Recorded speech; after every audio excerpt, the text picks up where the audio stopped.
राधे राधे।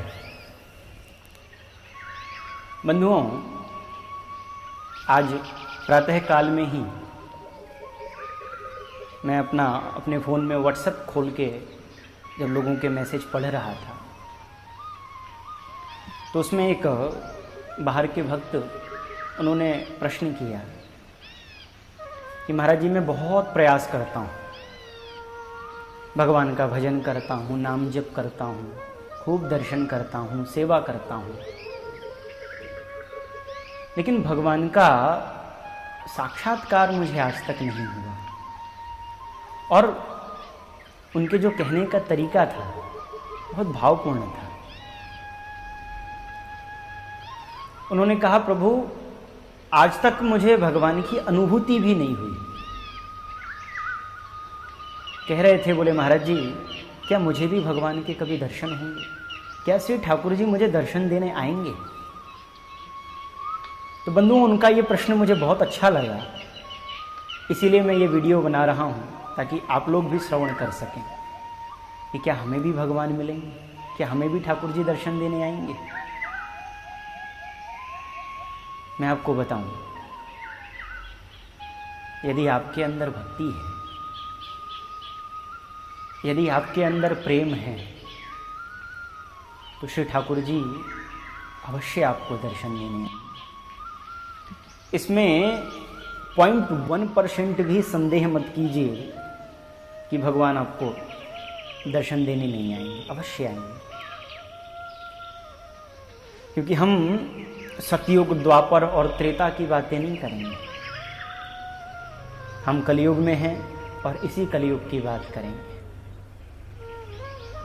बंधुओं, इसी कलयुग में अनेक ऐसे भक्त हैं, मैं अगर अभी उनके नाम को गिनाना शुरू करूं तो शायद मेरी वाणी समाप्त हो जाए, लेकिन उन भक्तों के नाम नहीं गिना पाऊंगा आपको जिन्होंने इसी कलयुग में श्री ठाकुर जी को प्राप्त किया है। श्री गिरिराज जी में श्री रघुनाथ भट्ट गोस्वामी जी महाराज जब भजन करते थे, बहुत भावपूर्ण है उनका चरित्र। विशेष नहीं जाऊंगा, बस सार तत्व आपको बताना चाहता हूं। जब रघुनाथ भट्ट गोस्वामी जी श्री गिरिराज जी की तलहटी में भजन करते थे, बंधुओं, उनके बारे में वर्णन आया है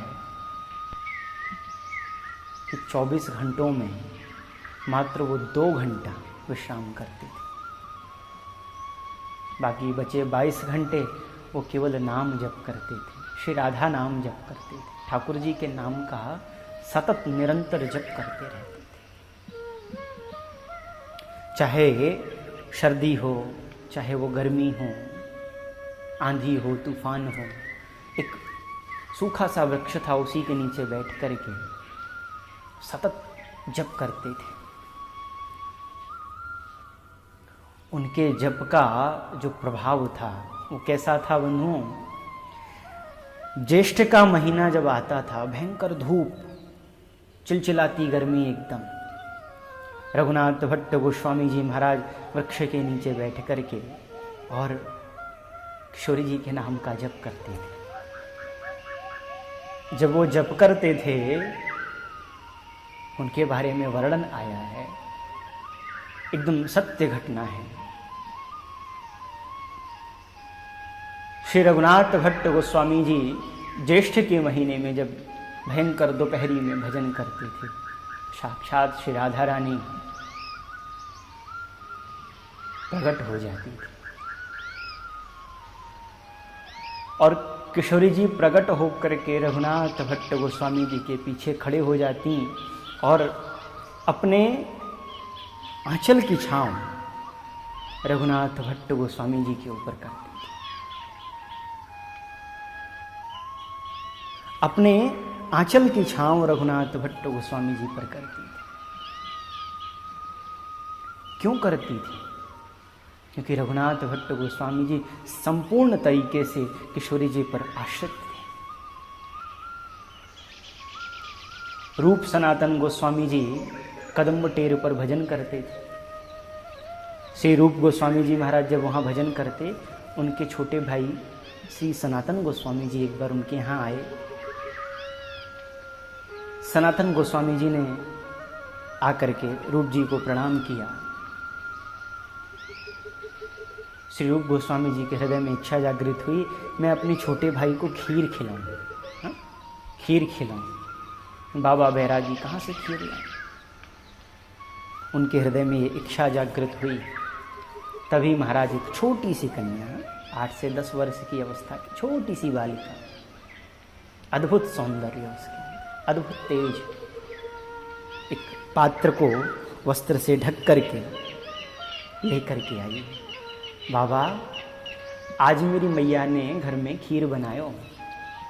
और वाकई मन में इच्छा आई कि जो बाबा वृक्ष के नीचे जप करें वाको खीर पवाऊँ। बाबा मेरी मैया ने मुझको जो खीर दियो और कई बोले संत बाबा को पहुँचा दो। बाबा जी खीर मैं आपके पास रख के जा रही हूँ, आप जय पा ली, आप जब प्रसाद आए स्वीकार कर ली। पहले तो समझ नहीं पाए, और बालिका वहाँ से चली गई। 2 भाग किए खीर के, एक रूप जी ने लिया, एक सनातन जी ने लिया। सनातन जी तो समझ नहीं पाए, लेकिन जब उस खीर का पहला निवाला श्री रूप गोस्वामी जी ने अपने मुख में डाला, अरे सनातन दौड़ दौड़ दौड़ उस बालिका को पकड़। वो बालिका कोई साधारण नहीं थी, साक्षात श्री राधा रानी किशोरी जी यहाँ पर हमें खीर पवाने के लिए। कोई छोटी बालिका इस गांव की कोई लड़की नहीं थी, वो तो किशोरी जी थी। सनातन जी दौड़े हैं, लेकिन वो बालिका कहाँ मिलने वाली है। बंधुओं, भक्त अगर अपने हृदय में कोई सच्ची प्रार्थना जागृत करे, अपने हृदय में कोई भाव जागृत करे और वो किशोरी जी के, ठाकुर जी के आश्रित है, तो भगवान उसकी इच्छाओं को अवश्य पूर्ण करते हैं।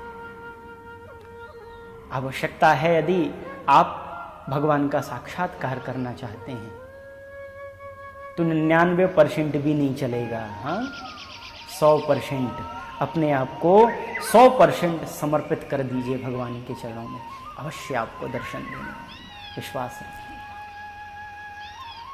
लेकिन भगवान के भजन में कोई भी कमी नहीं आनी चाहिए, वो 100% होना चाहिए। भगवान का भजन करें तो उनको अपना मान करके भजन करें। ये नहीं कि केवल हम कोई कार्य कर रहे हैं, कार्य नहीं, भजन करें, उनको पाने के लिए भजन करें। राधे राधे।